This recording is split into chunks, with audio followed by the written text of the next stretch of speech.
महीने में परमेश्वर की ओर से जिब्राइल स्वर्गदूत गलील के नासरत नगर में एक कुमारी के पास भेजा गया, जिसकी मंगनी यूसुफ नाम दाऊद के घराने के एक पुरुष से हुई थी।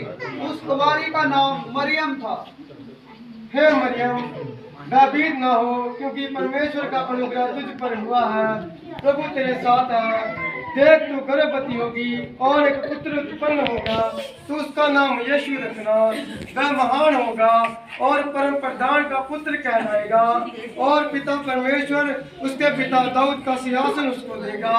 वह याकूब के घराने पर सदा राज्य करेगा और उसके राज्य का अंत न होगा।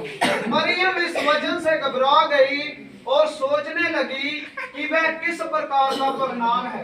प्रभु, ये कैसे हो सकता है? मैं तो किसी पुरुष को जानती ही नहीं। पवित्र आत्मा तुझ पर उतरेगा, परम प्रधान की सामर्थ तुझ पर छाया करेगी। इसलिए पवित्र जो उत्पन्न होने वाला है परमेश्वर का पुत्र कहलाएगा। और देख, तेरी कुटुंबनी एलिशबा के भी बुढ़ापे में पुत्र होने वाला है। ये उसका जो बांझ कहलाती थी 60वां महीना है। इसलिए जो वचन प्रभु की ओर से होता है वह पर बावरहत नहीं होता। देख, मैं प्रभु की दासी हूँ, मुझे तेरे वचन के अनुसार हो। मैं तो धन्य हूँ प्रभु कि आपने मुझ पर ऐसा अनुग्रह किया कि अपनी दासी को इस योग्य जाना। मैं तो इससे धन्य हो चुकी हूँ। ये तो परमेश्वर ने बहुत चमत्कार किया कि एलिशबा जो बुढ़ापे में थी, प्रभु ने उस पर भी बड़ा अनुग्रह किया है। मैं तो एलिशबा से अभी मिलने जाऊंगी। उन दिनों में मरियम उठकर शीघ्र ही पहाड़ी देश में यहूदा के एक नगर को गई। जब जकरिया के घर में जाकर मरियम ने एलिशबा को नमस्कार किया। नमस्कार हो एलिशबा। नमस्कार मरियम। देख, जैसे नमस्कार का शब्द मेरे कानों में पड़ा, वैसे ही बच्चा पेट में आनंद से उछल पड़ा। तो तेरे में धन्य है और तेरा पेट का फल धन्य है। ये अनुग्रह मुझे कहाँ से हुआ? मेरे प्रभु की माता मेरे पास है। मैं प्रभु का बहुत धन्यवाद करती, उसने बुढ़ापे पर भी मेरे पास दिया थी। मेरे प्राण प्रभु की स्तुति करते हैं और अब मैं सभी स्त्रियों में से धन्य कहलाऊंगी।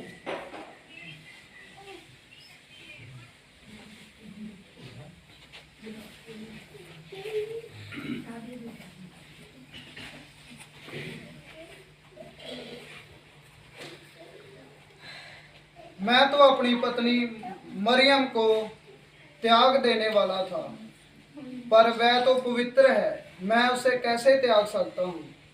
पर मैं लोगों में उसकी बदनामी नहीं करना चाहता कि मेरी वजह से लोग उसको बदनाम करें। मैं उसे छोड़ देना ही उचित समझता हूँ। प्रभु, ये कैसी परीक्षा है जो तुम मुझसे ले रहा हो?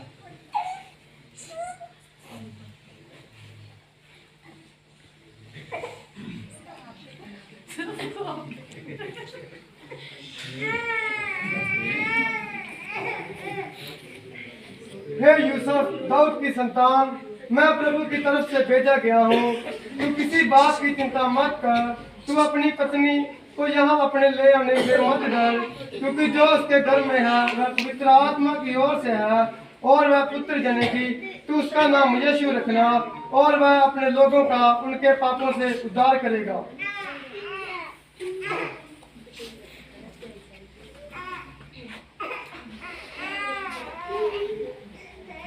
मैं तो अपनी पत्नी को छोड़ देने वाला था, पर प्रभु के स्वर्गदूत ने मुझे बता दिया कि वह पवित्र है और जो उसके पेट में है वो पवित्र आत्मा की ओर से है। वह पुत्र जनेगी, तो उसका नाम यीशु रखना। और प्रभु के दूत ने मुझे बताया सपने में आके कि तू अपने जहाँ लाने से मत डर, मैं आज ही अपनी पत्नी मरियम को अपने जहाँ ले आऊंगा।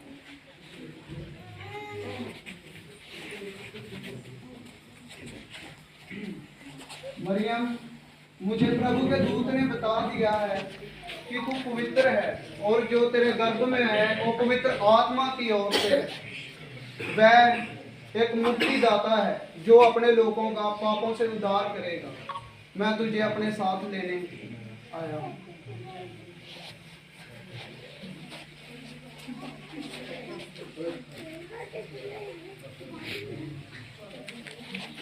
उन दिनों में कैसे राजा की ओर से आज्ञा निकली के सारे जगत की नाम लिखाई की जाए। मरियम राजा कैसर की ओर से पहली बार नाम लिखाई की आज्ञा निकली है। मैं चाहता हूँ कि हम बैतलहम में जाके ये नाम लिखाई की रस्म को पूरा करें।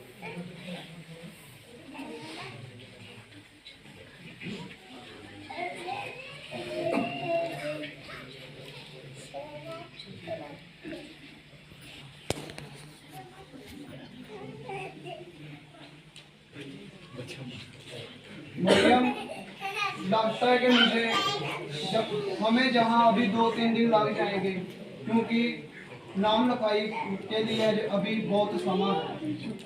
यहाँ आते हुए उनके जन्ने के दिन पूरे हुए। लगता है उस उद्धारकर्ता को जन्ने का समय आ चुका है। मरियम मैं सराह में जाता हूँ और जगह देख कर आता हूँ।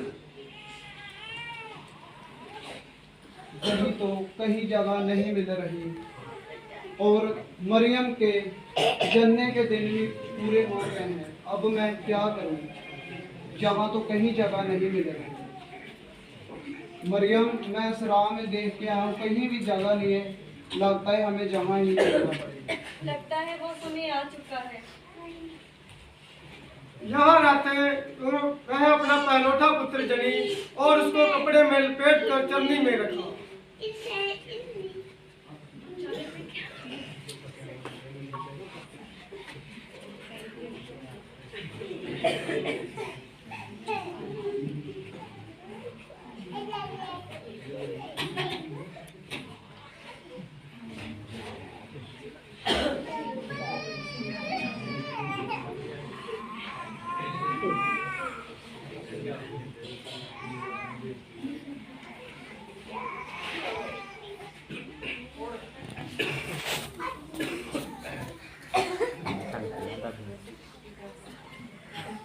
प्रभु मैं आपका धन्यवाद करता हूँ कि मैं तो इस्राएल की बाट जो रहा था और मुझ पर यह अनुग्रह हुआ था कि जब तक मैं मसीह को ना देखूं, मृत्यु को ना देखूंगा, क्योंकि भविष्यद्वक्ताओं के द्वारा कहा गया था कि जगत में उद्धारकर्ता आने वाला है।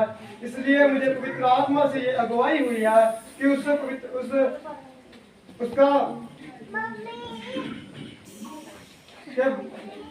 पवित्र आत्मा से अगुवाई हुई कि उस उद्धारकर्ता का जन्म हो चुका है और उसके माता पिता उसको मंदिर में लेकर आ रहे हैं। मैं उसको देखने मंदिर में जाऊंगा। व्यवस्था के अनुसार मरियम हमें इस बालक को मंदिर में लेंगे। व्यवस्था को पूरा करना हमारे लिए उचित है। मैं प्रभु का धन्यवाद करता हूँ जिन्होंने प्रभु उद्धारकर्ता को जन्म दिया।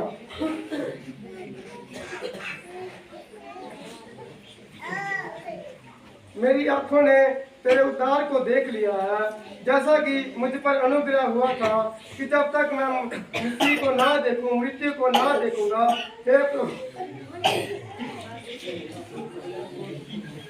हे प्रभु अब तू अपने दास को शांति से विदा करता है, क्योंकि मेरी आंखों ने तेरे उद्धार को देख लिया है जिसे तूने सब देश प्रदेशों के लोगों के सामने तैयार किया है।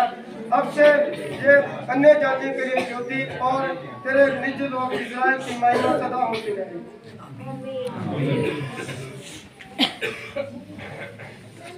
प्रभु का धन्यवाद करते हैं कि जो प्रभु ने अपने लोगों पर भी इस मुक्तिदाता को प्रकट किया।